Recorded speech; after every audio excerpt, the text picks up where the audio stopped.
What's good, y'all? Welcome back. Welcome back. In honor of Nyck De Vries and his terrific F1 debut, you could say, this past weekend. We are going to check a bit more about him. Obviously, I think he was a Formula 2 champion as well. Yeah. Hey, he's already better than Nicholas Latifi. Hey, no cap. He's already better than Latifi. Go Tiffy, to be exact with you. But hope you guys are doing good, amazing, stupendous, outstanding. How you guys doing? But anyway, let's go and check out the video. Don't forget to like the video and so if you are new, also join the Discord but down below for just chit chat. Anyway, let's get started. Let's get it. Single morning in series. Also shout out to Dylan James GP as well for the video. There's just something I can't stop thinking about.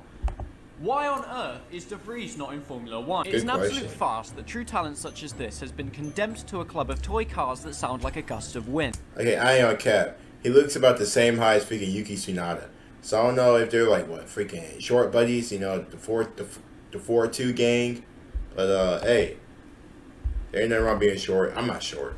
There you go, Bay F1. Enough Formula E jokes now. Seriously though, we live in a world where this man was so important that an American team are running a Russian livery.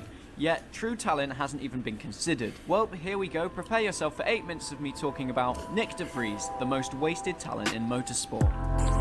Just a little bit more about him. I don't even know too much about him. Oh, jeez. De Vries was born on the 6th of February 1995 in Nyck, Netherlands. 95? I thought he was my age. I thought he was like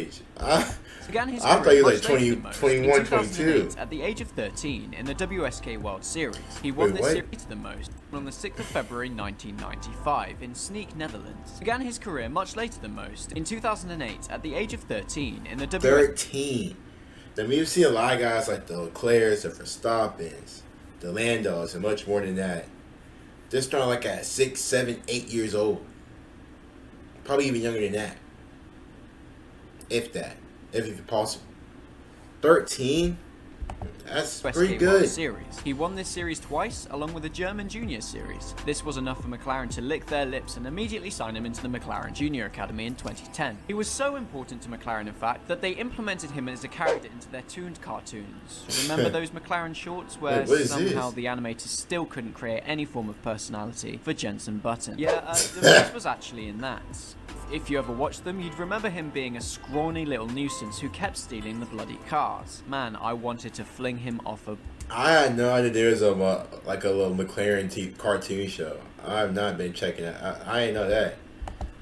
Nevertheless, De Vries progressed to the Formula Renault Euro Cup in 2012, finishing P5 in the championship in his professional single-seater debut, which is better than a lot of people we covered in the past. Stoffel van Dorn won the championship, however De Vries still finished substantially ahead of drivers such as Pierre Gasly and Alexander Albon. Albon's results were actually, well, embarrassing, finishing 38th in the championship after attending every single round. De Vries would attend the same championship the following year. Did you say 38th?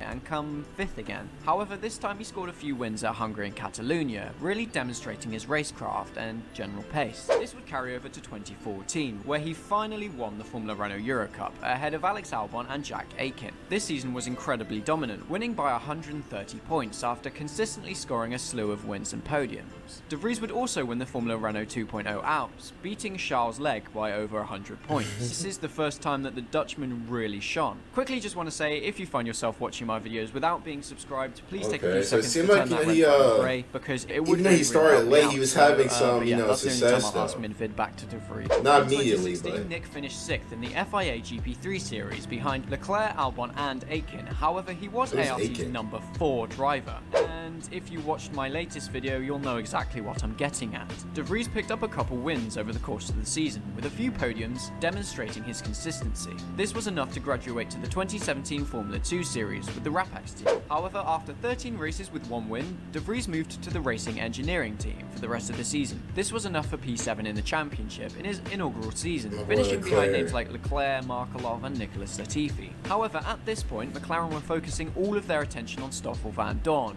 which which went very, very, very well. Therefore, De Vries... Okay, so I've been watching Drive to Survive. Still, I'm taking forever to finish season 1. I'm like, I think I'm on episode 7 now. Yeah, I think I'm on like episode 7 now of Formula 1. Season 1. Finish it forever. I think I did see about that Von... I'm not even gonna pronounce the name. Basically, Buddy who they just showed. Signing for I'm not even gonna pronounce his name. Theodore Racing. And if you don't want to sound like an A-level English student, just Kramer. Nick's performances were very good, picking up 3 wins and 6 podiums over the course of the season. However, Mr. Steal Your Drive, Lando Norris, would be offered Alonso's vacant McLaren seat for the 2019 season, after what can only be described as a fantastic season at Carlin. Granted, he didn't outperform Russell overall, but this was enough for an F1 drive. This left Nick in the shadows once again, after some incredible performances over the course of the season. The best example of this was the Belgian feature race, where Nick would take the win after fighting through the pack, and I must say it was a fantastic drive. This set him up for his dominant 2019 F2 season. De Vries signed with well-known team ART after splitting from he McLaren won in 2019. May. His season would be right? nothing short of dominant, picking up 4 wins and 12 podiums, and winning the championship by over 50 points. That's good. While his teammate Nikita Mazepin came P18. Yes, I explained a large chunk of this in my recent video, however, pace was also clearly a factor. Yet, this still wasn't enough to get to Formula 1, due to the lack of driver swaps between 2019 and 2020. This was all just rotten luck for De Vries, who decided to try his luck with Formula E. Okay, look, I made plenty jokes about Formula E on this channel, however, it's honestly not bad. They're just jokes for the sake of comedy. Yes, it isn't quite Formula 1, however, as I discussed in my Formula E video, it's a very good alternative. Even as a smaller series, it does house some big competitive names, so this was a good place for Nick to show his worth.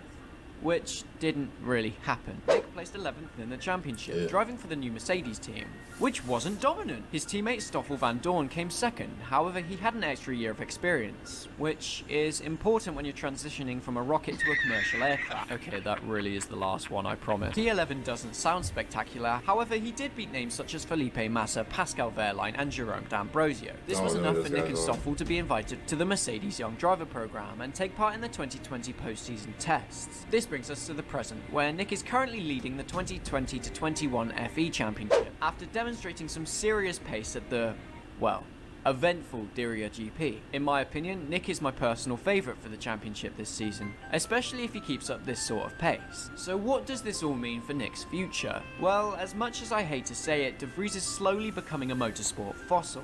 Yeah, we live in a world where 26 is borderline too old for Formula 1. But that has changed since the race on Sunday.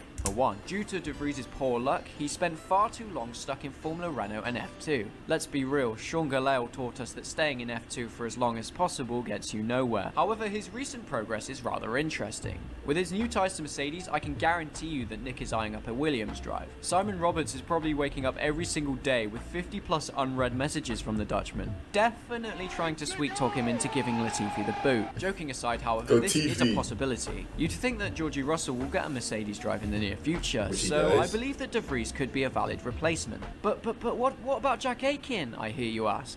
Well, I love Jack Aitken as much as the next guy, however, if De Vries does perform well this season, I believe that he would have a good shot for the Williams seat. However, after releasing that livery, I think I'd rather attempt to kiss an oncoming train than drive. Oh no, that car actually doesn't look bad. That Williams car doesn't look bad.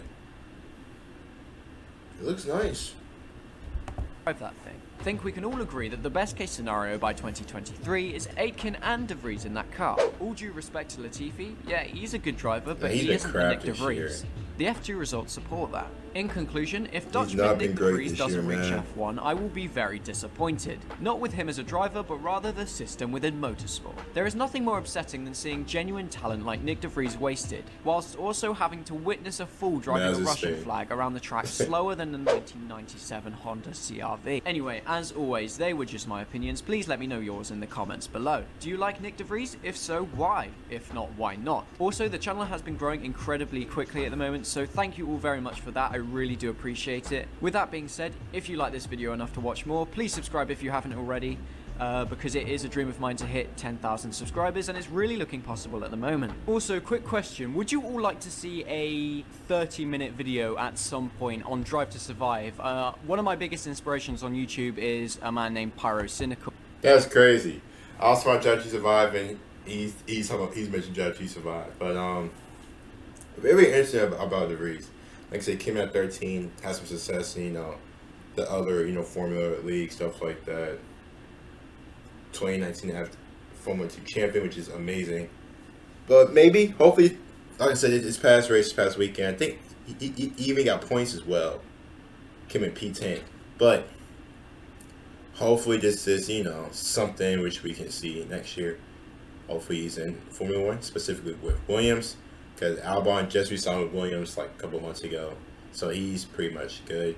Now it's just Latifi. But if Latifi continues to, come up with these performances, I won't be surprised if they kick him out the door and Nyck De Vries takes his spot.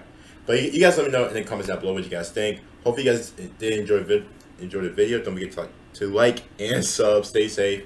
See you guys later. Peace.